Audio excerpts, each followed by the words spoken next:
A Xunta somete a información pública a inclusión no catálogo de árbores enlleiras dunha sobreira e dunha maceira de sebes en Boiro. O concelleiro de Medio Ambiente do Concello destaca o impulso que dará a súa conservación coa inclusión das árbores na lista. O Goberno galego abre as portas a dúas árbores de Boiro a entrar no catálogo de árbores enlleiras.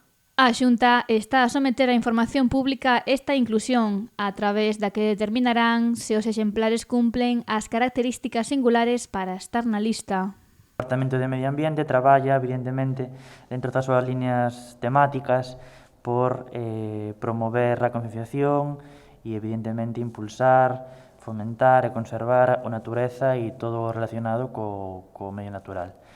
Dentro desas líneas, fai uns meses, solicitamos a inclusión de 3 árbores no catálogo que ten a Xunta de Galicia, no catálogo de árbores enlleiras da Xunta, e, bueno, vimos de conocer a semana pasada que xa prácticamente temos un dentro, que é unha sobreira centenaria, que xa está no Pazo. Esas tres solicitudes feitas son dentro do Pazo, pero, evidentemente, bueno, seguimos traballando, hai moitas máis, un conxunto de tamén sobreiras en Bealo, unha carballeira aquí en Boiro, e, bueno, seguir traballando para seguir solicitando ya a Xunta de Galicia a inclusión de especies vegetais en general.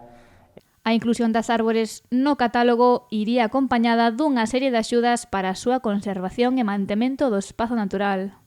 Por un lado, un orgullo, pero por outro lado, ter unha catalogación feita, ter un recoñecemento feita desa árbore ou desas árbores implica tamén unha maior concienciación, a posibilidade de poder, como xa digo, ser beneficiarios das subvencións que ten a comunidade autónoma para sinalizar, facer mantemento das árbores, pero facer tamén mantemento das áreas circundantes, non? Pois facer desde pequenos xardíns hasta instaurar un panel informativo ou un sistema de códigos QR ou, bueno, o que vexamos en cada sitio, claro. Facer tamén un chamamento a aqueles veciños e veciñas que dentro das súas parcelas e propiedades privadas, dentro das súas fincas, teñen algún árbore que pode ser catalogada. O concelleiro de Medio Ambiente destacou un exemplar que se atopa en Cespón e outro en Boiro, de particulares, que tamén poderían propoñerse.